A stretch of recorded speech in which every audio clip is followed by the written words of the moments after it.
වගකියද ස්වාධීන රූපවාහිනිය.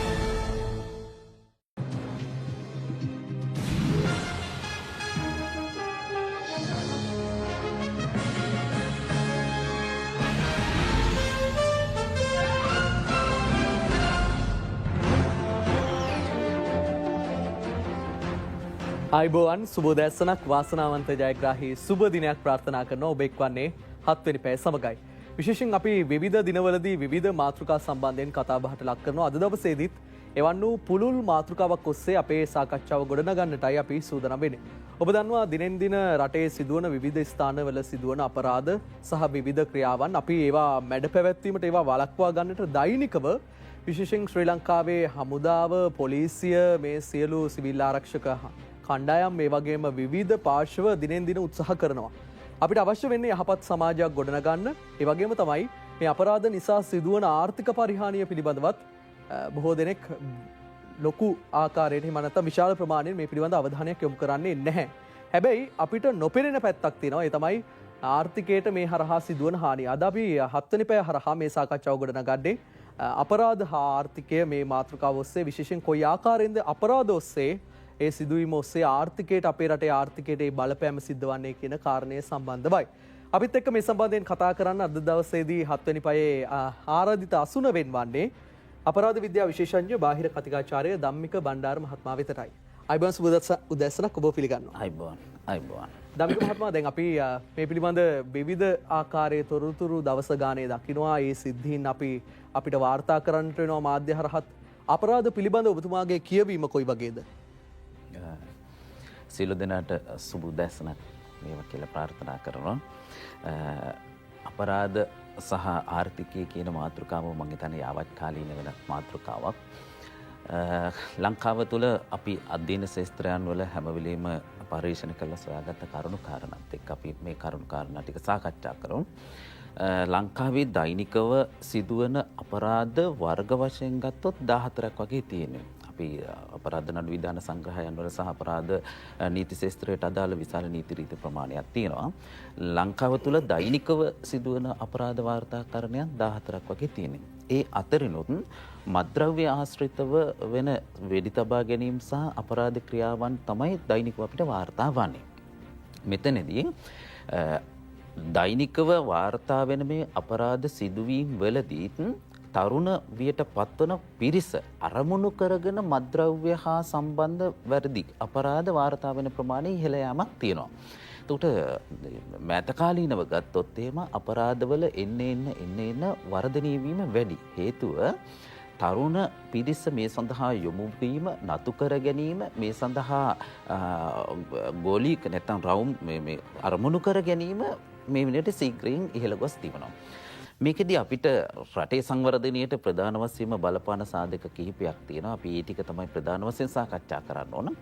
මෙතනදී අපරාධකරුවෙක් නිෂ්පාදනය කිරීමට අපරාධ සිදු කරන්නන් සූදානමින් ඉන්නවා. ඒ කියන්නේ උදාහරණයක් විදිහට එක තැනකදී වෙඩිල්ලක් පත්තු වීම තව තැනක පෙර සූදානමක්. දැන් ඔබට ඊයේ දවසේදී වාර්තා වුණා මනුෂ්‍ය ඝාතනයක් සම්බන්ධයෙන්.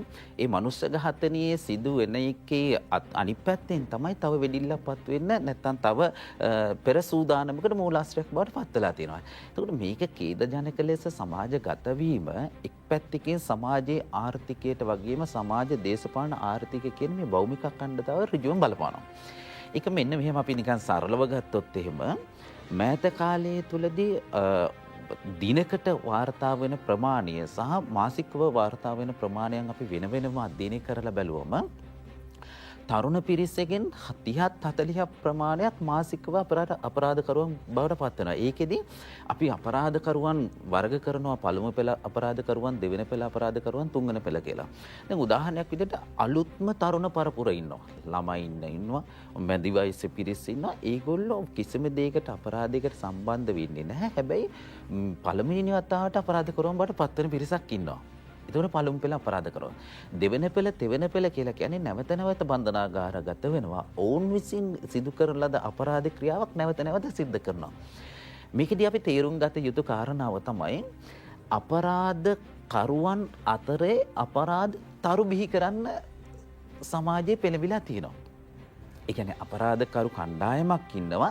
ඒ අතරින් අපරාධ තරුවක් බිහි වෙනවා. දැන් කියන ඔබතුමා කියන කාරණාවේ විවිධ නම් අපි දකින්නවනේ අපරාධකරුවන්ට පටමැදිලා තියෙනවා. පට්ටමැදිලා. ඔව්. එතකොට දැන් ඔබ දකින්න ඇති සමහර මාධ්‍යවල වාර්තාකරණයන් තුලදී අපරාධකරුවෙක් වෙනවා. යාට නිවැරදි නම නෙමෙයි එතනින් එහා ගිහලා අර අන්වර්ථ නාමය තමයි භාවිත කරන්නේ. අන්වර්ථ නාමය තමයි භාවිත කරන්නේ. එතකොට එයා බලනවා මේ ලෝකයේ තුල තරුවක් බවට පත් වෙන. දැන් උදාහරණයක් විදිහට මත්ද්‍රව්‍ය වගේ දෙයක් පාවිච්චි කරන තරුණයෙක් කිසිසේත්ම අපි කැමති නැහැ. ඒ කියන්නේ මිනිස්සු සමාජයේ කැමති නැහැ ඔහුත් එක්ක ගනුදෙනු කරන්න. ඔහු ආශ්‍රය කරන්න. ඔහුත් එක්ක වෙනම සමාජ සම්බන්ධතාව පවත්වන්න මිනිස්සු කැමති නැහැ ඇත්තම කතාව. එතකොට එයා සමාජයේ ප්‍රතික්ෂේප වීම අන්තිම තැන තමයි එයාට කුලකයක් හැදෙනවා. මිනිස්සු මාව ප්‍රතික්ෂේප කරනවා. එහෙනම් බලාත්කාරයෙන් හෝ මාව ඒ තැනට යන්න ඕන. පිළිගැනීමක් සකස් කරගන්න. දැන් අපි ගොඩක් තරුණ මේ අපරාධ වලට සම්බන්ධ වෙච්ච අය සහ දරුණු අපරාධකරුවන් බවට පත් වෙච්ච අය අධ්‍යයනය කරගෙන යනකොට ඔවුන්ට සමාජයේ පිළිගැනීමක් දෙන්නේ නැහැ. ඔවුන්ට සමාජයේ නිසි තැනක් දෙන්නේ නැහැ. වැඩපිළිවෙලක් සකස් කරලා ඔවුන් මොකද කරන්නේ? ඒ මැත්තේ ඉඳලා තැනකදී ඔවුන් ශක්තිමත් වෙනවා. මට සමාජයේ කිසිම කෙනෙක් නැහැ. පිළිගැනීමක් නැහැ. තරාතිරමක් නැහැ. ඒ එක්කම එයා බලහත්කාරයෙන් ඒ පිළිගැනීම සකස් කරගන්න උත්සාහ කරනවා. එතනදී සමහර වෙලාවට එයා සියලු දේ අතාරිනවා. එතනදී සියලු දේ අතෑරලා එයා කරන්නේ මොකද්ද? එයාට තියෙන අවියාවිදේ වෙන්න පුළුවන්. එයාට සමීප වෙන්න පුළුවන්. තවත් මාර්ගයක් වෙන්න පුළුවන්. එයාට සමීපේ එයාට පිළිගැනීමක් තියෙන තැනක් වෙන්න පුළුවන්. සමහර විට එතන මද්ද්‍රව්‍ය ජාවාරමක් වෙන්න පුළුවන්. අපරාධ ක්‍රියාවක් සිද්ධ වෙන්න පුළුවන්. එහෙමත් නැත්නම් අපයෝජන කණ්ඩායමක් වෙන්න පුළුවන්. කුමන හෝ තැනකට එයාට පිළිසරණ තියෙන තැන එකතු වුණ ගමන් එයා දිගින් දිගටම මේ ක්‍රියාව සිද්ධ කරනවා. දැන් ඔබ දකින්න ඇති මේ දවස්වල අන්වර්ථ නාම වලින් එනවා. එක නම් වලින් මිනිස්සු සමාජගත වන වැරදිකරුවන් නේද? එතකොට මේ සමාජගත වෙන සියලු වැරදිකරුවන් ඊට පෙර අපි කියන විඳිතභාවයට පත්වෙච්ච පිරිසක්. ඒ කියන්නේ සමාජයේ විවිධ තරාතිරම් විවිධ ස්ථාර නැත්තම් විවිධ අයුරින් අපචාර අපයෝජන වලට නැත්තම් හිංසනයන් වලට පීඩන වලට ලක් වෙලා ඔවුන් සමාජයේ පැත්තකට ප්‍රතික්ෂේප කරාට පස්සේ ඔවුන්ට පිළිසරණක් නැහැ. ඒක නිසා ඔවුන් කරන්නේ මොකද්ද? වෙනම කුලකයක් ඇතුළේ ඔවුන්ගේ පෞරුෂත්වය ගොඩනගලා පෙන්නනවා.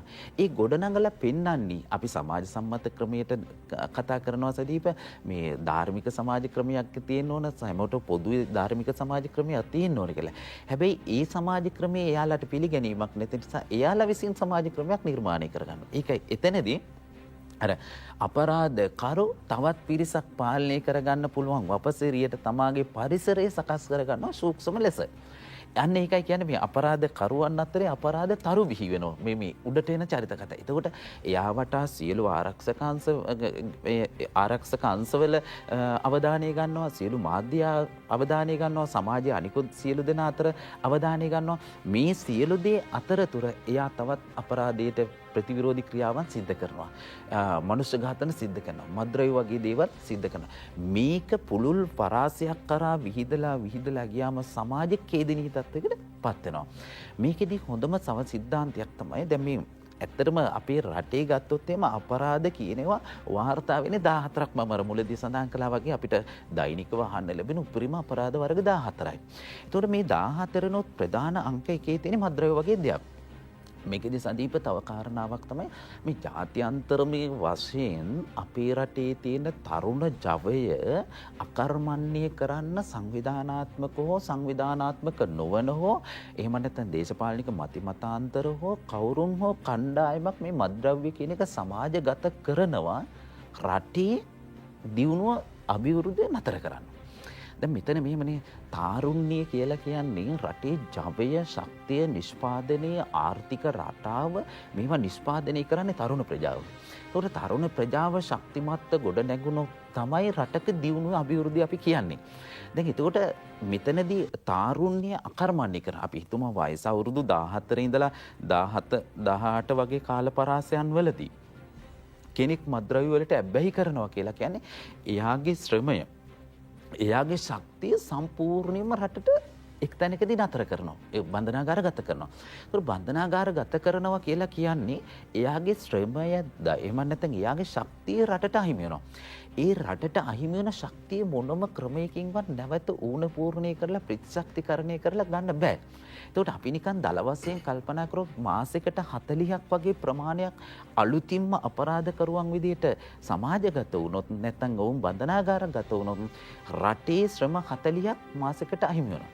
ඒක නිකන් අපි ප්‍රතිශතයක් විදිහට ගත්තොත් ඒක තරුණියගේ ශ්‍රමය 100යි කියලා අපිට ශ්‍රම 4000ක් මේ මාසිකව අහිමි වෙනවා. ඒ වගේ අවුරුද්දකට ගත්තොත් ශ්‍රම 48000ක් වගේ අපිට අහිමි වෙනවා. ඒතකොට ශ්‍රම 48000ක් කියලා කියන්නේ නැවත අපිට කිසිදු අයුරකින් ඒ ශ්‍රමය නැවත මව්බිමට ගන්න බෑ. හොඳයි. දැන් මම මේතනට මේ ගෙන යන්න කැමති මේ සාකච්ඡාව විශේෂයෙන් ජනහා සංඛ්‍යාලේඛන දෙපාර්තමේන්තුව පසුගිය දිනයකදී දත්ත කිහිපයක් ඉදිරිපත් කරනවා.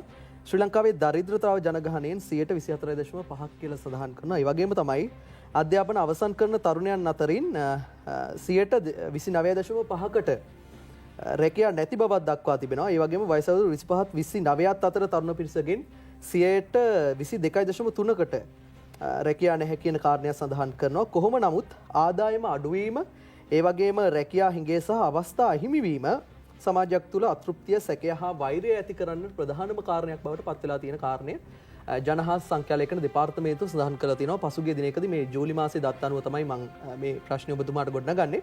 විශේෂයෙන් අපිට හිතන්න බැයිද ධම්මික මහත්තයා, දැන් අපිට මේ නැති බැරිකම, සමහරවිට අපේ තියෙන දුප්පත්කම, ආර්ථික වශයෙන් තියෙන ප්‍රශ්න ගැටලු නිසා යම්කිසි කෙනෙකු අපරාධයකට යොමු වෙනවා කියන කාරණේ මෙහිමයි සදීප. දැන් ඊයේ දවස වෙනකොට පහුගිය මාස 8 කරපු විමර්ශන කටයුතුවලදී සැකකරුවන් ලක්ෂයකට වඩා ප්‍රමාණයක් අත්අඩංගුවට අරගෙන තියෙනවා. ඔබ හිතන්න තරුණ පිරිසට ලංකාව තුළ ලාංකීය සමාජ පරිසරය තුළ රැකියාවක් කරලා දියුණුවටපත් වීමේ හැකියාවක් නැත්තෙම නැහැ. රැකියාවක් කරන්න පුළුවන්, ඒ සඳහා වැඩ කටයුතු ඕන තරම් තියෙනවා. දැන් මම හිතන්නේ උසස් අධ්‍යාපන ක්‍රමයේ යටතේ වෙනමම විෂය මාලාවක් හඳුන්වලා දීලා තියෙනවා. අධ්‍යාපනයේ පැත්තේ යනවනම් අනිත් පැත්තේ ස්වයං රැකියාව වගේ දේවල් තියෙනවා. අපිට මේක කරන්න බැරි කමක් නැහැ. අපේ රටේ දරිද්‍රතාවය පෙළෙනවා කියන එක ඇතුලේ තියෙන තමන් උත්සාහ නොකර සිටීම. මම සරලවද කියන්නේ. හේතුව තරුණයින්ට වැඩ කරන්න පුළුවන් මේ තරුණ ජවය තමයි ෂෙයා කරලා දාන්නේ. එතකොට එක ගමකට එක මත්ද්‍රව්‍ය පාවිච්චි කරන්නෙක් යොමු කළොත් එහෙම ඒ ගමේ තියෙන ශ්‍රම 10ක් මාසිකට එයාලා අහිමි කරොත් ඒක සම්පූර්ණයෙන්ම ඔබිමට අහිමි වෙනවා. දැන් උදාහරණයක් අර ගමේ ඉන්න තරුණියෙක් මුකුත්ම කරන්න බෑ. එයාට පුළුවන් පෙදරේරු වැඩක් කරන්න කියලා හිතන්නකෝ. එතකොට එයා පෙදරේරු කාර්ය කරනකොට තමයි සමාජයේ අනිත් රාමු ටික දුවන්නේ.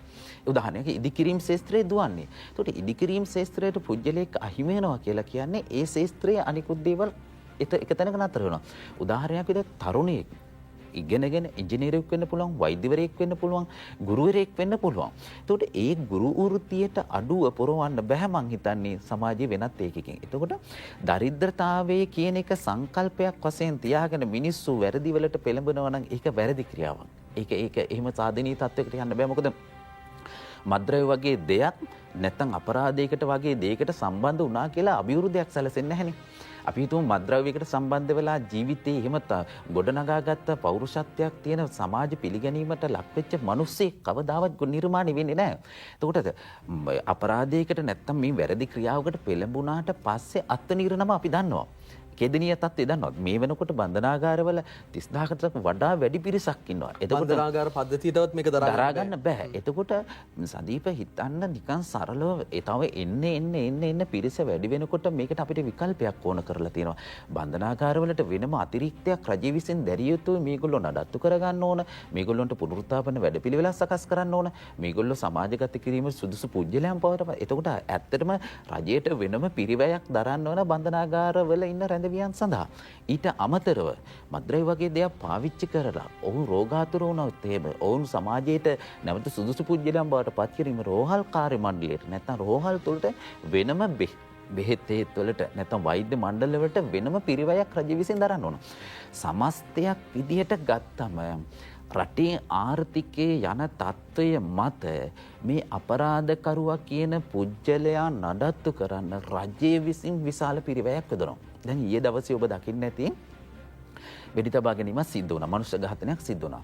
ඒ මනුෂ්‍ය ඝාතනය සඳහා විමර්ශන කටයුතු සඳහා වෙනම නිලධාරි මණ්ඩලයක් දාන්න ඕන. එතකොට මේ නිලධාරි මණ්ඩලය යොදවනවා කියලා කියන්නේ රටේ වෙනත් කාර්යයක් සඳහා යොදවන නිලධාරි මණ්ඩලය තමයි මේ අතිරේකව යොදවන්නේ. දැන් බොරැල්ල ප්‍රදේශයේ වෙඩි තබා ගැනීමක් සිද්ධ වුණා. ඔබ දකින්න ඇති රාත්‍රී කාලේදී ජන ජීවිතයට සමහර වෙලාවට රාත්‍රී ගිහලා පරීක්ෂණ කරනකොට ඔවුන්ගේ ජන ජීවිතයට සමහර විට යම් බලපෑමක් එන්න පුළුවන්. ඊට අමතරව ඔවුන්ට වෙනම පරීක්ෂණ කණ්ඩායම්. එතකොට රජයේ නිලධාරි පිරිසක් යොදවන්නත් ඕන, මහජනයා ආරක්ෂා කරගන්නත් ඕන. මේ සියලු දේ ආරක්ෂා කරගෙන යන්න රජයේ විශාල පිරිවැයක් සහ වෙහසක් ගන්න ඕන. එතකොට ඔබ හිතන්න අපි මේ ආර්ථිකය කියන සංවර්ධන ක්‍රියාවලියට යනකොට මේ තියෙන සාධකත් එක්ක අපිට වෙනම පිරිවැයක් යොදවන්න වෙනව නම් මේක නඩත්තු කරන්න අපිට ඇත්තටම බරපතල ගැටලුවකට මුහුණ දෙන්න සිද්ධ වෙනවා අනාගතයේදී. දමික මහත්මයා දැන් අපි මේකට කතා කරනකොට අපිට මොනවද සොයා ගැනීම විදිහට කරන්න පුළුවන් මේ දේවල් වළක්වා ගන්න. විශේෂයෙන් දැන් ශ්‍රී ලංකාව ගත්තාම IMF වැඩපිළිවෙලක් එක්ක යන රටක්. ඒ වගේම අපි 2028 ඉඳන් ණය ගෙවන්න නැවත පටන් ගන්න ඕනේ. ඒ වගේම දැන් ටිකෙන් ටික සංචාරකයන් ශ්‍රී ලංකාවට පැමිණෙනවා. ඒ වගේම විදේශ ආයෝජකයන් ශ්‍රී ලංකාවට ආයෝජනය කරන්න පැමිණෙනවා. යම්කිසි මට්ටමකට ආර්ථිකය සහ රට ස්ථාවර වෙමින් පවතින අවස්ථාවක් තියෙන්නේ. එතකොට අපිට මේ දේවල් වළක්වාගෙන ඉදිරියට රට සංවර්ධනය කරා ගෙන යන්න නම් අපි මොනවද මේ අපරාධ වළක්වා ගැනීමට කරන්න ඕනේ දේවල් විදිහට දකින්නේ? ඔව් දැන් අපි කොරෝනා වලින් පස්සේ ওই ලොකු කාල පරාසයක්කින් පස්සේ අපි දැන් තමයි ටිකක් සමාජයේ යම් මට්ටමකට සෑම මිනිසෙක්ම නැගිටින්න උත්සාහ කරන්නේ. ඒකෙදි අපිට විශේෂයෙන්ම ওই විදේශ සංචාරකයන්ගේ පැමිණීම ඊළඟට විදේශ ආයෝජන ලංකාවට ගලාගෙන ඒම IMF එකේ ණය වාරික ලබාගෙන මෙන්න මේ ක්‍රියාවලිය පද්ධතිය සාමාන්‍යකරණයට වීගෙන එනවා. මේ අතරතුරදී සාමාන්‍ය දල වශයෙන් ගත්තොත් අර අපරාධ කියන ක්‍රියාවලියත් එක්ක මේ සියලු දේ යම් අඩබෑමක් නැත්තම් බලපෑමක් මත පසුබෑමක් තියෙනවා. දැන් සංචාරකයෙක් ලංකාවට එන්න පෙර ලාංකීය සමාජ ක්‍රමය දිහා බැලුවොත් අඩුමතර මේ ලංකාවේ නිවුස් ප්‍රවෘත්තියක් බැලුවොත් එහෙම ඒ ප්‍රවෘත්තියේ වාර්තා වෙන දේවල් එක්ක එයා නැවත වතාවක් කල්පනා කරනවා ලංකාවට යෑම තුළ මෙන්න මේ වගේ දෙයක් අත් වෙන්න පුළුවන් මේ වගේ සමාජ පරිසරයක් තියෙන අපිට එන ප්‍රමාණය යම් කිසි අඩුවක් වෙන්න පුළුවන්කම තියෙනවා. මොකද අපිට දෛනිකව වෙඩි තබා ගැනීම සිද්ධ වෙනවා, දෛනිකව ඝාතන සිදුවීම් සිදු වෙනවා, මත්ද්‍රව්‍ය සම්බන්ධයෙන් විවිධ චෝදනාවන් වලට එනවා. එතකොට IMF සංවිධානයේ පවා ණයවාරික නිදහස් කිරීමේදී නැත්නම් ඒගොල්ලොන්ගේ පරීක්ෂණ කණ්ඩායම විසින් මේව පිළිබඳව හැම වෙලෙම අධ්‍යයනයේ ඉන්නවා ලාංකේය සමාජ ක්‍රමයේ ස්ථාවරත්වයේ පිළිබඳව. එතකොට මේක ඍජුව බලපානවා අපිට ඒ සඳහා යන ගමනේදී. අනිත් පැත්තෙන් ගත්තම විදේශ සංචාරක ප්‍රමාණය අඩු වෙනවා කියලා කියන්නේ අපිට ඍජුවම ලංකාවට ලැබෙන ආදායම ඍජුවම අඩු වෙන්න පුළුවන් නැත්නම් ඒක නවතින්න පුළුවන්. එහෙම වුණොත් අපි සමස්ත පද්ධතියක් විදිහට ආපහු අපිට විශාල ගැටලුවකට මුහුණ දෙන්න සිද්ධ වෙනවා. මේකෙදි අපි මතක තියාගන්න ඕන අපරාධ කියන ක්‍රියාවලිය එක සංවිධානයකට එක කණ්ඩායමකට එක පුජ්‍යලයකට විතරක් නෙවෙයි සමස්ත පද්ධතියකට බලපානවා. මම ඒකයි මේක කිව්වේ එක්කෝ ජාත්‍යන්තර මේ වශයෙන් කවුරුන් හෝ කණ්ඩායමක් මේකට මැදිහත් වෙලා ව්‍යාප්ත කරලා මේ තරුණ ජවයේ එක තැනක නතර කරන්න උත්සාහ කරනවා. එහෙම නැත්නම් ලාංකීය සමාජ ක්‍රමයේ ඇතුලේ යම් කිසි සංවිධානාත්මක කණ්ඩායමක් විසින් මේ දේ නතර කරලා ලංකාවේ තාරුණ්‍යයටම මේක අරමුණු කරන්නේ විශේෂයෙන් පාසල් ළමුන් සහ නවයෝන් වියට පැමිණෙන තරුණයන්ම මේකට අරමුණු කරගන්නේ මේ තියෙන තාරුණ්‍ය අකර්මණ්‍ය කිරීමේ ප්‍රතිඵලය අදට නෙවෙයි බලපාන්නේ. තව අවුරුදු 2-3ක් යනකොට සම්පූර්ණයෙන්ම මේ තාරුණ්‍ය අහිමි වීම රටේ ආර්ථිකයට ඍජුව බලපාන. ඒක විදේශ මේ වශයෙන් වෙන්න පුළුවන්, දේශීය මේ වශයෙන් වෙන්න පුළුවන්, සංස්කෘතික මේ වශයෙන් වෙන්න පුළුවන්, දේශපාලනික මේ වශයෙන් වෙන්න පුළුවන්. ඒ හිඩස නැත්තම් ඒ අහිමි වෙන කොටස මොනම හේතුවක් නිසාවත් අපිට පරිපූර්ණය කරන්න අවකාශය ලැබෙන්නේ නැහැ. මේක නිසා අපිට යෝජනාවලියක් විදිහට ඉදිරිපත් කරන්න පුළුවන්. මේවා ඛණ්ඩනය කරන්න, මේවා නතර කරලා දාන්න. දැන් අපි මේවා සම්බන්ධයෙන් ඇත්තටම ලාංකීය පුරවැසියා සියලු දෙනා මේ සම්බන්ධයෙන් දැනගන්න ඕනේ. මේ වෙන්නේ මොකද්ද සහ අපි කොහෙටද ගමන් කරන්නේ. ඇත්තට මේක තමයි අපිට වැදගත්ම දේ. ඒ කියන්නේ අපි කණ්ඩායමක් විදිහට අපි සාමූහික ජීවත් වෙනවා වගේම අපි රැකියාවන් කරනවා, අපි දෛනික වැඩ කටයුතු කටයුතු සිද්ධ කරනවා වගේම මේක එන්නේ දැන් දශක මං හිතන්නේ එකමාරක වගේ නැත්තම් කාලයක ඉඳලා අපි අතර තාක්ෂණික මේ වශයෙන් දියුණුතාවය උපරිම තියෙනවා. ඊළඟට අපි ශාස්ත්‍රතාවය කියන එකේ උපරිම ලබා ගන්න පුළුවන් දැන් තියෙන තාක්ෂණික ක්‍රමවේදයක්. හැබැයි දශකයක් එකමාරක් වගේ කාලපරාසයක් ඉඳලා මේ මත්ද්‍රව්‍ය කියන එක සමාජගත කිරීම එනවා. එක පැත්තකින් ගැහණු පිරිමි ભેදකින් තොරව දැන් ඒ මේ මත්ද්‍රව්‍ය වගේ දේවල් වලට අපයෝජන මේ වැඩි කියවන සම්බන්ධ. එක පැත්තකින් අනිත් පැත්තෙන් අපයෝජන අපචාර කියන ඒවාත් එන්න යම් මට්ටමකට ඉහළතාවයක් තියෙනවා. ඒවා ඛණ්ඩනය කර ගැනීම සියලු පුරවැසියන්ගේ වගකීමක්. ඒ කියන්නේ පුරවැසියා කියලා කියන්නේ මේ රටේ ඔබ නම් ජීවත් වෙන්නේ ඔබේ සියලු වගකීමක් තියෙනවා. සමහර විට අම්මා තාත්තා වෙන්න පුළුවන්. සමහර විට සහෝදරියෙක් වෙන්න පුළුවන්. අසල්වාසියෙක් වෙන්න පුළුවන්. ගමේ කෙනෙක් වෙන්න පුළුවන්. නගරේ කෙනෙක් වෙන්න පුළුවන්. ඔබ අඳුරන කෙනෙක් වෙන්න පුළුවන්. එයා ආරක්ෂා කර ගැනීමට වැඩපිළිවෙල සකස් කිරීම මේ රටේ ඉන්න පුරවැසියෝ සියලු දෙනාගේම වගකීමක්. අපි දැනට තියෙන වාතාවරණයත් එක්ක අපි මම සරලව මේ කාරණාව පැහැදිලි කරන්නම්. දැනට ඉන්න අපේ සැකකරුවන් සහ වරදකරුවන් වලට දැනට ආරක්ෂකංශ තියෙනවා, රාජ්‍ය නොවන සංවිධාන තියෙනවා. මේ වගේ වෙනම වැඩපිළිවෙලක් ක්‍රියාත්මක කරගෙන යනවා. දැනට සිටින සැකකරු වරදකරුවන්ට මේ රාජ්‍ය සහ රාජ්‍ය නොවන ආකාරයේ නිලධාරීන් යෙදුවොත් ඔවුන්ගේ අධීක්ෂණය සඳහා යොදවන්න පුළුවන් නිලධාරීන් 47 දෙනෙක් වගේ ප්‍රමාණයක්. එක සැකකරුවෙක් එක වරදකරුවෙක් අධීක්ෂණය සඳහා නිලධාරීන් 47 දෙනෙක් වගේ යොදවීමේ හැකියාවක් තියෙන රාජ්‍ය සහ රාජ්‍ය නොවන ආයතන සියල්ලම එකතුව. එතකොට අපි හිතුවොත් එහෙම මේක මේ අර කියන්නේ කුඩා අවධියේදී නැත්තම් මේ සිදුවීම මුලදී අපි සමාජයේ නතර කරගත්තොත් අපිට ලොකු ව්‍යසනයක් නතර කරන්න පුළුවන්කම තියෙනවා. මේකට හේතුව තමයි දැන් එක සැකකරුවෙක් අධීක්ෂණය කරලා එයා නැවත සමාජයට ප්‍රතිනිර්මාණය කළා අපි යොමු කරනකොට එයා සුදුසු පුජ්‍යලයක්ද කියන එක අධීක්ෂණය වෙන්නත් ඕන. දැන් අපි නැවත අර දෙවන පෙළ අපරාධකරුවෝ ගත්තොත් එහෙම දෙවන පෙළ අපරාධකරුවෙක් කියලා කියන්නේ ඔහු නැවතත් අපරාධ කරනවා. මං කිව්වේ ඒකයි අර අපරාධතරු කියන තුන්වෙනි කාණ්ඩේදී අපරාධකරුගේ ජීවන වෘත්තියම තමයි අපරාධ කරනවා. මංකොල්ල කනවා, වෙඩි තියනවා, ඝාතන සිද්ධ කරනවා. ඒක එයාගේ ජීවන වෘත්තියක්. එතකොට අපි බලන්න ඕනේ එයාගේ ජීවන වෘත්තියට තැන දීලා යායම තුළදී සමාජයේ අත්වන ඉරණම කියලා කියන්නේ සමාජයේ මේක කුලකයක් නම් ඒ කුලකයේ ඇතුළේදී අපිට වෙන අවාසිදායක පැත්ත ගැන පොඩ්ඩක් බලන්න ඕන. ඒක තමයි ප්‍රධාන සාධක. තව චූටි කාරණා කිහිපයක් මතක් කරන්න ඕනේ. දැන් මේ සිදුවීම් මාලාවත් එක්ක අපිට අනිත් පැත්ත තමයි කතා නොකරන පැත්ත තමයි විඳිතභාවය කියලා කියනවා. අපරාධයක් සිද්ධ කළා දෙදෙනෙක් අතර ඒ ක්‍රියාවලිය කණ්ඩායමක් අතර සිද්ධ වුණා. අපිට ඒකේ ඒ දෙගොල්ල අතර විතරයි උනේ කියලා අයින් කරලා දාන්න බෑ. හේතුව ඒගොල්ලොන්ගේ ක්‍රියාව තුළින් ප්‍රතිවිපාක විඳින වෙනම කණ්ඩායමක් ඉන්නවා. හිතන්න පවුලක මහත්තයා අපරාධයකට සම්බන්ධ වෙනවා නැත්නම් වැරදි චෝදනාවකට ලක් වෙනවා මත්ද්‍රව්‍ය වලට සම්බන්ධ වෙනවා නැත්නම් ඝාතනය වෙනවා කියලා. එතකොට බිරිඳ සහ දරු පැටව ටික අසරණ වෙනවා. සමහරවිට දරුවන්ට ඉස්කෝලේ පවා යද්දී විවිධ තර්ජන එල්ල වෙන්න පුළුවන්. අධ්‍යාපන කටයුතු වලට ඔවුන්ගේ අනාගතයට ඔව් සමාජයේ ප්‍රතික්ෂේප කරන්න පුළුවන්. එතකොට විඳිතභාවයට පත්වන බිරිඳ සහ දරුවෝ ජීවන අරගලය ඉස්සරහට අරගෙන යාමේදී මහා ඛේද වාචකයක් වෙන්න පුළුවන්. සමහර වෙලාවට බිරිඳට රැකියාවෙන් ලැබෙන වැටුප ප්‍රමාණවත් නොවෙන්න පුළුවන්. එහෙනම් එයාට වෙනත් වෘත්තියක් යෙදෙන්න වෙනවා. ඒ වෘත්තියේදී සමහර වෙලාවට ඇයට ස්වාමියා අහිමි වීම කියන කාරණාව සාධනීය තත්වයක් වෙන්න පුළුවන් වෙනත් කටයුත්තකට පොළඹවා ගැනීමට යොදා ගැනීමට ඇයට වෙන කරන්න දෙයක් නැති වෙන්න පුළුවන්. එහෙම වුණාගෙන් පස්සේ ඇයට සමහර විට ගණික වෘත්තිය වගේ රැකියාවක අபிසාරිකා වෘත්තිය වගේ නියැලෙන්න වෙයි. එහෙම වුණොත් ඇයට වෙනම HIV රෝග වගේ තත්ත්වයන් ඇති වෙන්න පුළුවන්. ඊට පස්සේ ළමයිට අනාරක්ෂිත භාවයක් නිර්මාණය වෙන්න පුළුවන්. ළමයිගේ පාසල් ගමන නතර වෙන්න පුළුවන්. ළමයි අපයෝජන වලට ලක්වන මේක ගත්තම සංදීප මේක ජාලයක්. එක අපරාධයක් ක්‍රියාවක ඉතිරි ප්‍රතිඵල සියල්ල අපරාධ විඳිත ක්‍රියාවලියත් එක්ක එකින් එකට බද්ධ වෙලා ගත්තම මේක එක ජාලයක්. මේක අපි අලුත් වචනයකින් හඳුනන අපරාධ වෙලිය කියන නමකින්. හොඳයි.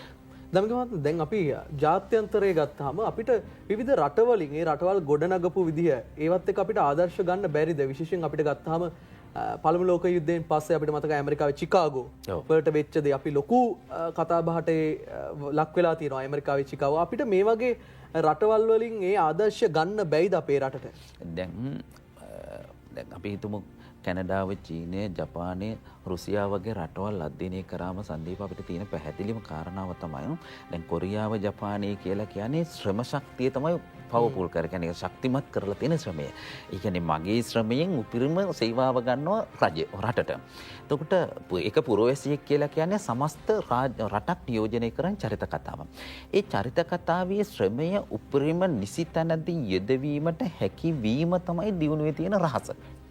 අපි හිතමු අපේ රටේ ඉන්න තරුණ ප්‍රජාව දැන් සාමාන්‍ය පෙළ ලියලා ඉවර වෙච්ච තරුණ පිරිසට නිසි වැඩපිළිවෙල තියෙන්නට ඕන ඉස්කෝලෙන් ඉවර වෙනකොටම එක්ක උසස් අධ්‍යාපනය සඳහා යන්න නැත්නම් වෘත්තීය පාඨමාලාවන් සඳහා යන්න. දැන් ඔබ හිතන්න නගරයකට හෝ නැත්නම් ගමකට හවස ගිහිල්ලා බලන්න තරුණයින් කී දෙනෙක් නිකරුණේ ඉන්නවද? නිකරුණේ තරුණ ශ්‍රමය නිකන්ම යවනවා. එතකොට මේක ෂේ වෙලා යන්නේ මේ රටේ අපේ දියුණුව අභිවෘද්ධිය සංවර්ධනය අපි සැඟවිච්ච ස්ථානේ මෙතනයි.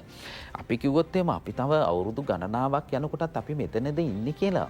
ඔව් අපිට මෙතන ඉන්න වෙනවා හේතුව මේ ශ්‍රමය නිසි ලෙස කළමනාකරණය කරන්න ඕන.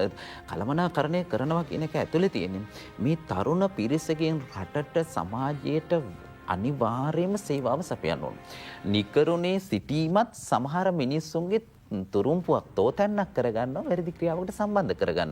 නිකන් වාඩි වෙලා ඉන්නකොට කාට හරි සිගරට් එකක් පළවෙනි දාසේ බීලා පෙන්නලා දෙවෙනි දාසේ බොන්න හරි මොකක් හරි කතාවක් කිව්වම ඒ තරුණයාට ඒ සඳහා අවශ්‍ය කරන මොටිවේෂන් එක පෙළඹීම ලබලා දෙනවා.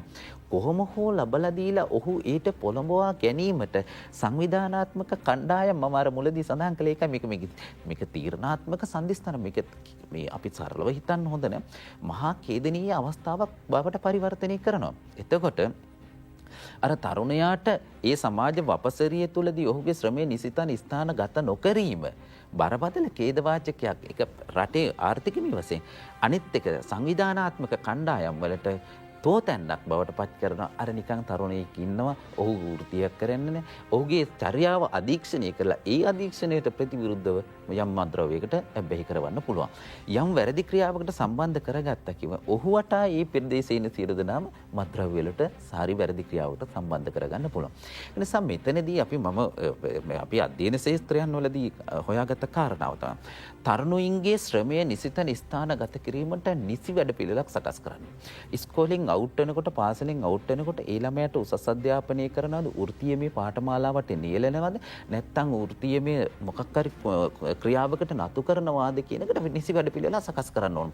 නැත්නම් අවුරුදු අපි හිතමු ඉස්කෝලේ ඉවර වෙලා ඒ තරුණයා අවුරුදු 20 25 වගේ කාල පරාසය වෙනකන් සමාජයේ නිකරුණේ එහෙම ඇවිද ඉන්නවා නම් ඒ ශ්‍රමය අපතේ යෑම එකක් රටට මේ අලාභයක්. අනිත් එක තමයි ඒගොල්ලෝ වැරදි ක්‍රියාවන් වලට පෙළඹීමේ ප්‍රතිශතය වැඩි. මේ ක්‍රියාවන් දිගින් දිගටම යන්න ගත්තම ඛේදනීය ලෙස අපේ සමාජයේ ගරා වැටීමක් අපේ ආර්ථිකයේ ගරා වැටීමක් සිද්ධ වෙනවා. කොහොම වුණත් දැන් ආරක්ෂක අංශ මගින් මේ වැඩපිළිවෙල සක්‍රීයව මේ විමර්ශන කටයුතු සිද්ධ කරගෙන යනවා. හැබැයි ඒ විමර්ශන කටයුතු වලදී සමහර වෙලාවට කෙනෙක් පළවෙනි වතාවට දෙවෙනි වතාවට තුන්වෙනි වතාවට හතරවෙනි වතාවට වැරදිකරුවන් බවට පත්වනවා නම් ඔවුන් සම්බන්ධයෙන් ඔවුන් සමාජගත කිරීම ඔවුන්ට නිසි වැඩපිළිවෙලක් සකස් කරන්නට ඕන.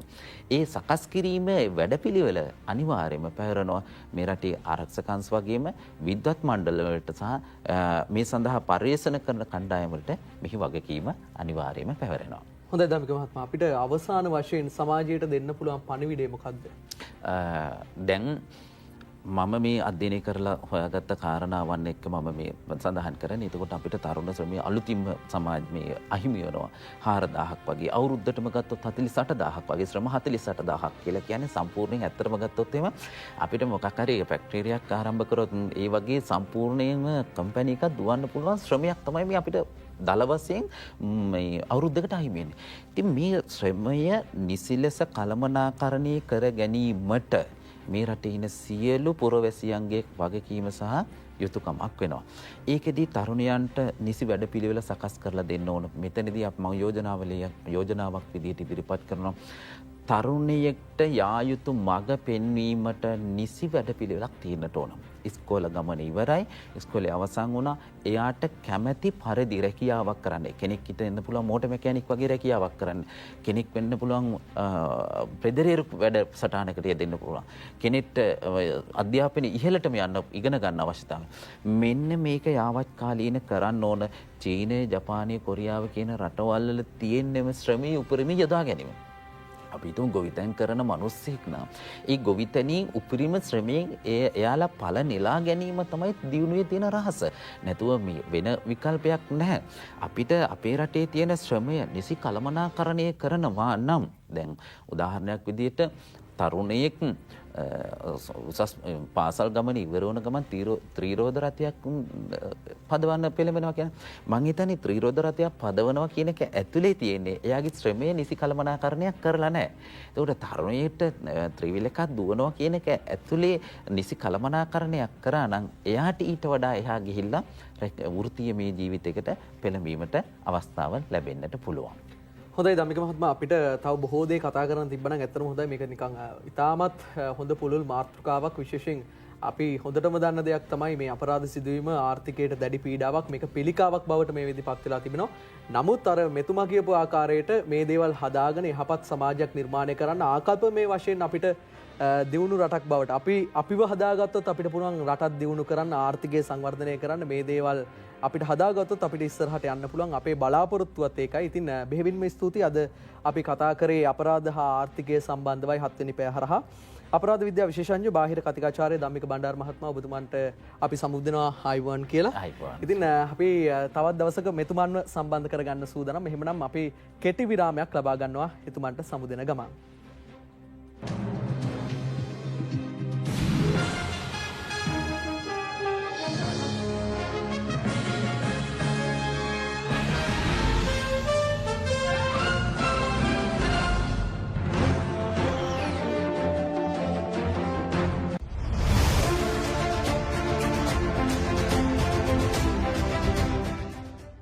එකතු කළා ඇති. දැන් වැඩි කර. ගාස්තු අඩු නොකරන දාන පොලිය වැඩි වෙන LOLC Super Savings ඉතුරුම් ගිණුම. ඉහළ පොලියක් එක්ක වාර්ෂික ගාස්තු ඔන්ලයින් ගනුදෙනු සඳහා කිසිදු අය කිරීමක් නැත.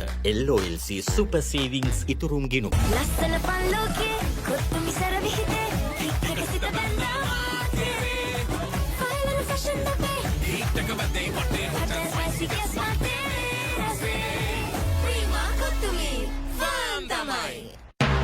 ඔබ සාමාන්‍ය පෙළලියා අවසන්ද උසස් පෙළ අවසන් කළ අයෙක්ද ඔබ ඩිජිටල් විශ්වයේ සම්පත් සොයා සැරිසරන්න සූදානම්ද MMC ITN කැම්පස් ශ්‍රී ලංකාවේ ඩිජිටල් අධ්‍යාපන ශාස්ත්‍රයේ විශිෂ්ටතම සහතික පත්‍ර පාඨමාලාවන්හි දෙවන කණ්ඩායම සඳහා දැන් සිසුන් බඳවා ගනී.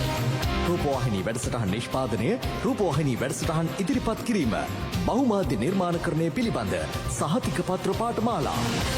දිවයිනේ දැවැන්තම මාධ්‍ය ආයතනය වන ITN ආයතනය තුළ න්‍යායික සහ ප්‍රායෝගික පුහුණුව සමගින් දිවයිනේ විශිෂ්ටතම දේශක මණ්ඩලයක් විසින් මෙහෙයවන නවීනතම පාඨමාලා.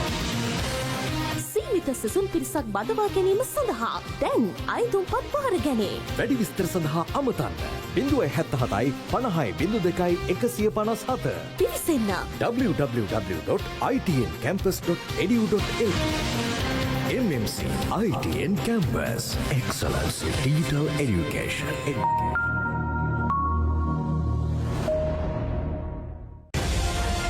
ක්ලීන් ශ්‍රී ලංකා වැඩසටහන යටතේ ක්‍රියාත්මක වන ජාතික මාර්ගාරක්ෂාව පිළිබඳ සිසුන් දැනුවත් කිරීමේ ටේක්කයා මීළඟ වැඩසටහන.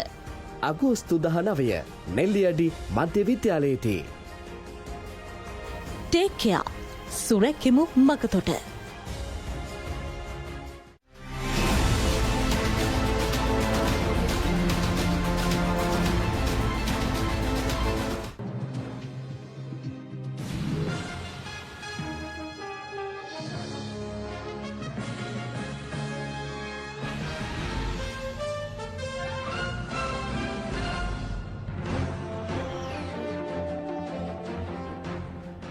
ඔබ නැවතත් 7 වෙනි පැය සමගයි අපි මේ පැය භාගය තුල කතා කරන්න සූදානම් වෙන්නේ සුවිශේෂීම වැඩ කටයුත්තක් සම්බන්ධයෙන් හෙට සහ අනිද්දා යන දින දෙකෙහි පැවැත්වෙන විශේෂයෙන් කුඩා පයාගල පරලෝක රාජේශ්වරී මාතා දෙව් මැදුරේ 150 වෙනි වර්ෂ පූර්ණ ජුබිලි මංගලෝත්සවය සම්බන්ධවයි අපි අද දවසේදී කතා කරන්න සූදානම් වෙන්නේ. ඒ වෙනුවෙන් අපි ආරාධනා කරා මැදිරියට ගරු ශර්මා රසික අල්මේදා පියතුමන් මහනුවර පදවියේ උප භාණ්ඩාගාරික හා ගැටබේ ශාන්ත මරියා දේවස්ථානයේ මේ සම්සාහක පියතුමා අයිබෝන් සුබෝදෑසනක් ඔබව පිළිගන්නවා. අයිබෝන් පියතුමා අපි දැන් මේ වැඩ කටයුත්ත සම්බන්ධයෙන් කතා කරන්නට අවශ්‍ය නිසාම අපි මුලින්ම මේ දේවස්ථානයේ ඉතිහාසය සම්බන්ධයෙන් කතා කරලා ප්‍රවේශයක් ලබා ගමු සාකච්ඡාවට. ඇත්තටම හොඳ ප්‍රවේශයක් ඔබ ලබා දුන්නේ. ඉතිහාසය ගැන කතා කරද්දී ඇත්තටම ලොකු දීර්ඝ ඉතිහාසයක් අපගේ දේවස්ථානය හා බැඳෙනවා. දැන් වර්තමාන දේවස්ථානයේ අපි සමරන්නේ 150 වන ජුබිලිය. නමුත් මේ වර්තමාන දේවස්ථානයේ අපගේ 6 වන දේවස්ථාන ලෙස තමයි අපි හඳුන්වන්නේ.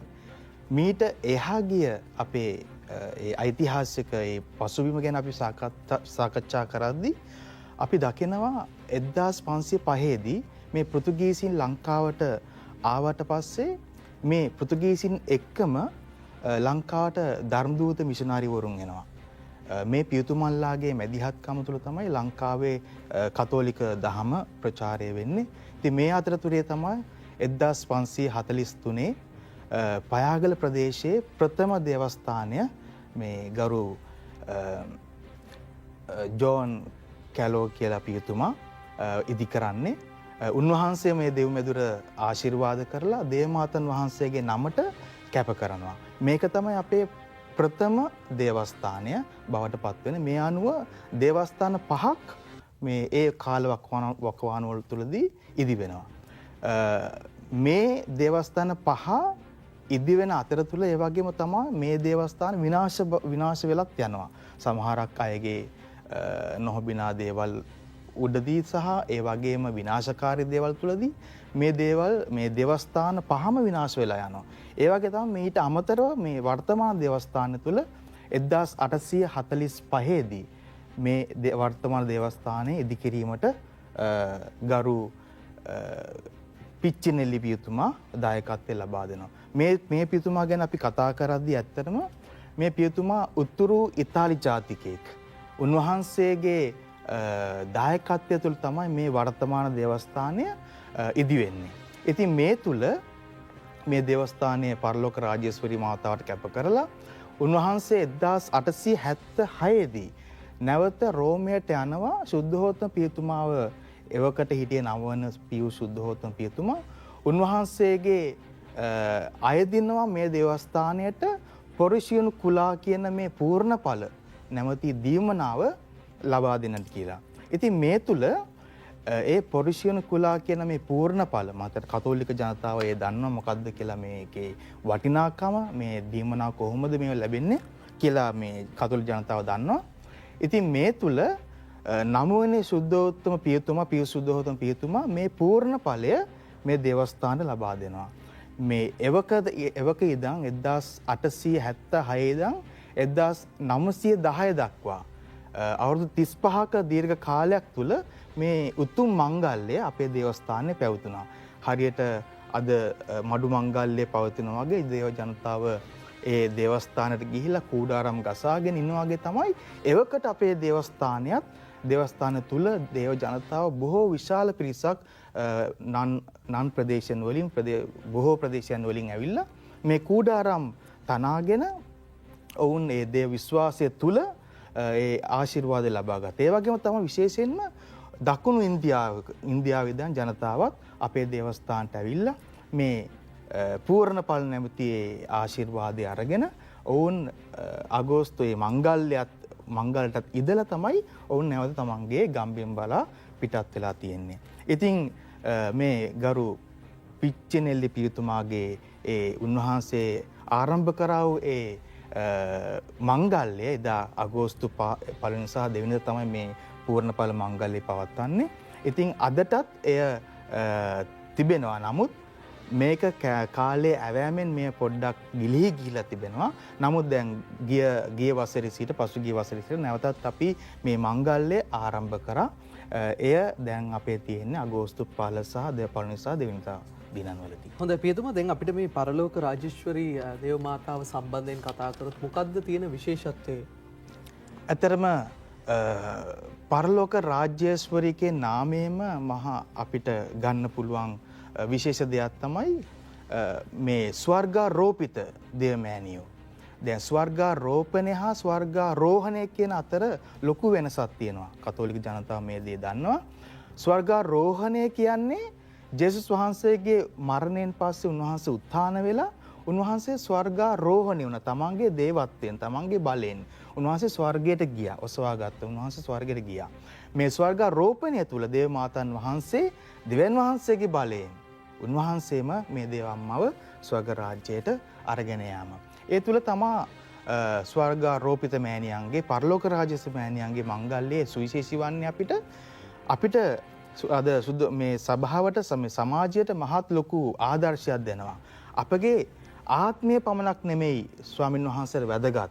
අපගේ ශරීරයත් උන්වහන්සේට වැදගත්.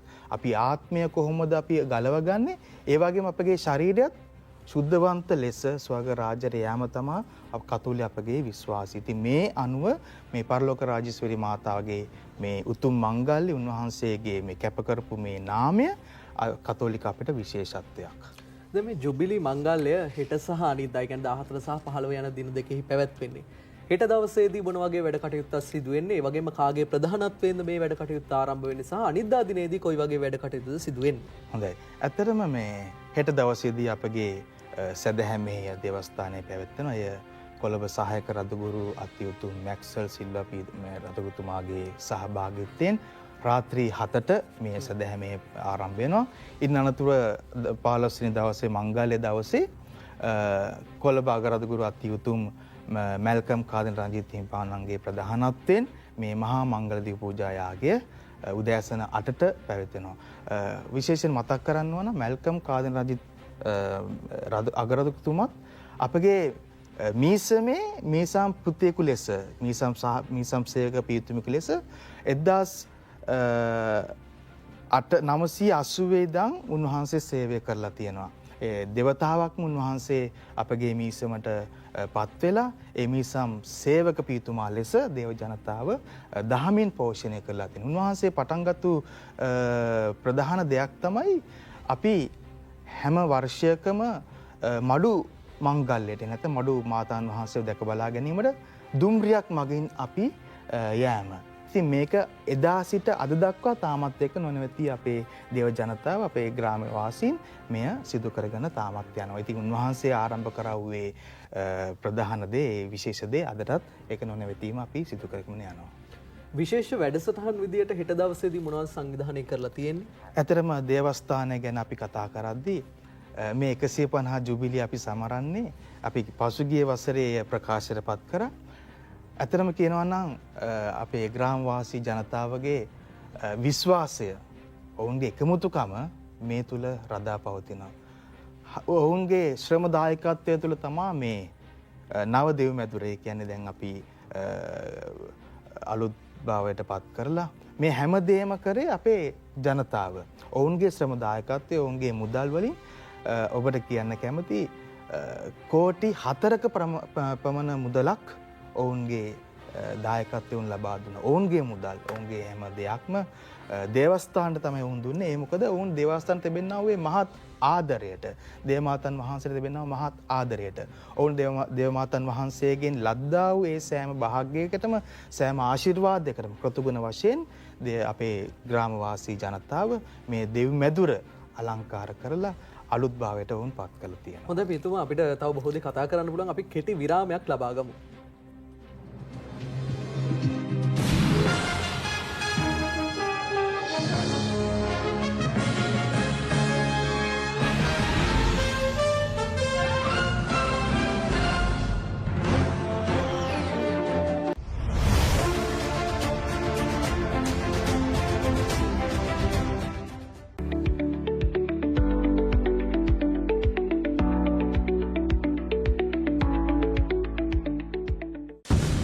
ඔබ වෙත ගෙනීමේ අනුග්‍රාහක දායකත්වය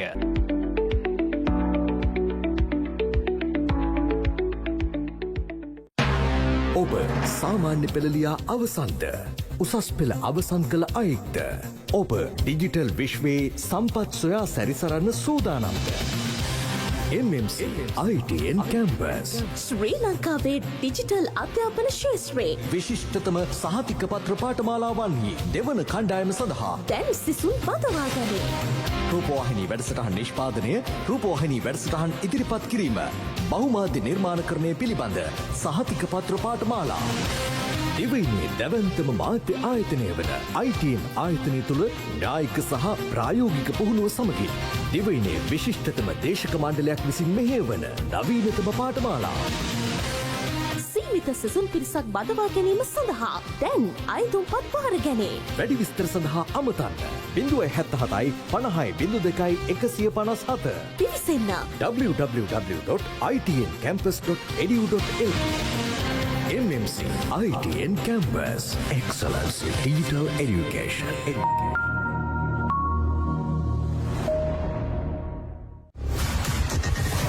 මගේමදෝ ස්මාර්ට් ෆෝන් වාසනාව.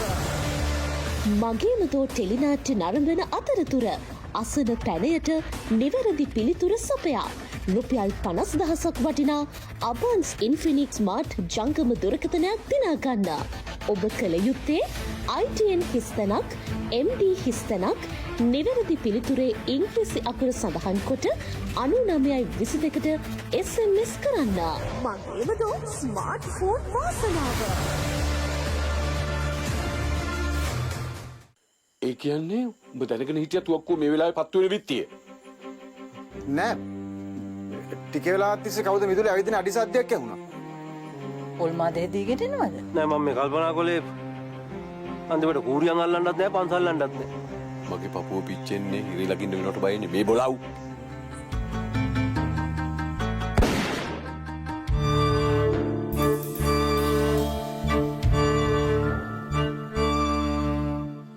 මගේ දුවනි පොඩ්ඩ මං එනකන් ගෙදර බලාගෙන ඉන්න. මං වත් එක මෙතන ඉන්නකොට ඒ කෙල්ල වෙන ගෙදරට යන කෙනේ දවද? වැඩ කරන්න එපා මිනිහෝ. ෆයිනල් එක ලියන්න දැන් මම කලබල වෙන්න එපා. මොකද කේස් එක හරියට ස්ටඩි කරලා ඕන ෆයිනල් එක ලියන්න. දැන් සර් ඇවිල්ලා මට හිට කිව්වොත් සර් මැරි කරලා ළමෙක් ඉන්නවයි කියලා. මම සමාව දෙනවා ඒකට. විසේකාරී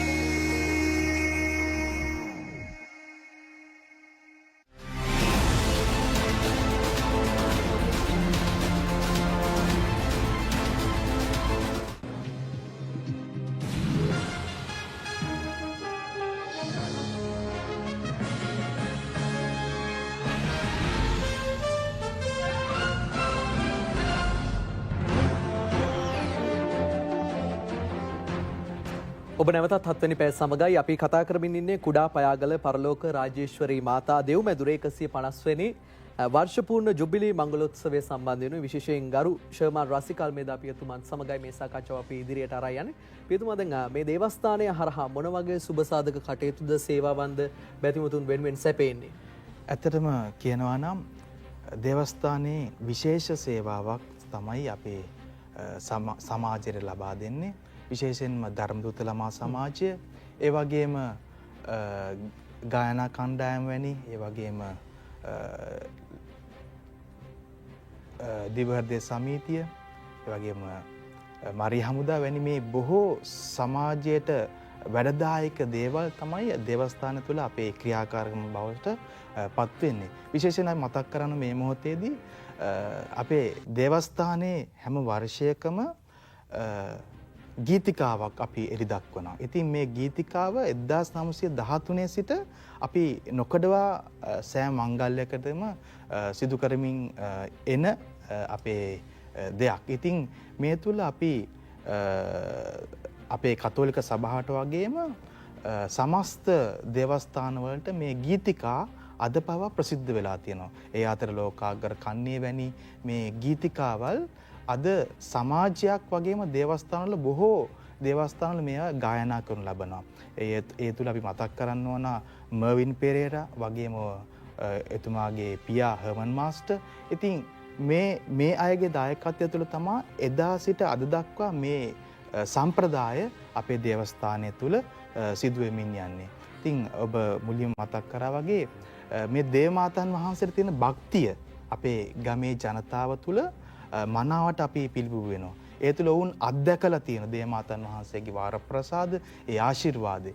ඒ නිසා තමයි මේ අපේ ග්‍රාමවාසී ජනතාව එතුමියට මහත් ලැබිකමක්, ආදරයක් හා භක්තියක් දේවමාතන් වහන්සේට පුද කර සිටින්නේ. ඉතින් මේ මංගල කාලයේදී අපේ ග්‍රාමවාසී ජනතාවට වගේ මහත් මුළු ලෝකවාසී ජනතාව සමරන මංගල්‍යයක් තමයි මේ ස්වර්ගාරෝපිත මෑණියන්ගේ මංගල්‍ය. ඉතින් මේ දවසටම හරි දවස ඒක අගෝස්තු 15 වෙනිදාටම අපි හරියටම මේ මංගල්‍ය පවත්වනවා. විශේෂයෙන්ම වෙනත් ඒ කියන්නේ කතෝලික බැතිමුතුන් මේ 15 වෙනිදාට කලින් සහ මේ 15 වෙනිදාට පස්සේ ඒ කියන්නේ ඒ ලබන ඉරිදා වුන් උත්සවශ්‍රීයෙන් මේ මංගල්‍ය සමරු ලබනවා. හොඳයි පියතුමා, අපි සාකච්ඡා කරේ කුඩා පයාගල පරලෝක රාජේශ්වරී මාතා දෙව් මැදුරේ 150 වැනි වර්ෂ පූර්ණ ජුබිලී මංගලෝත්සවයේ සම්බන්ධ වෙනවා. ඉතින් හෙට සහ ඒ කියන්නේ අගෝස්තු 14 සහ 15 යන දින දෙකෙහි මේ වැඩ කටයුතු පැවැත්වෙන මේ ස්ථානයේදී ඉතින් ඒ අපට බැතිමතුන්ට ඒ වගේම රටේ ඉන්න බැතිමතුන්ට අපි ආරාධනා කරනවා මේ මංගල්‍යයත් සමගින් එක්වන්න කියලා. පියතුමන්ගේ ආරාධනය තමයි අද දවසේදී අපි මේ සාකච්ඡාව හරහා ගෙනාවේ. එහෙමනම් ගරු ශර්මා රසිකල්මේදා පියතුමන් මහනුවර පදවියේ උප භාණ්ඩාගාරික හා ගැටබේ ශාන්ත මරියා දේවස්ථානයේ මේ සංසහායක බෙහෙවින්ම ස්තුතියි. අද අපත් සමගින් එක්කාසුනාට මේ සාකච්ඡාව වෙනුවෙන්. එහෙමනම් අපි හෙටත් උදේ 7ට 7 වෙනි පැයට කතා කරන්න සූදානම්. පරිස්සමින් ඉන්න. Take care. ආයුබෝවන්.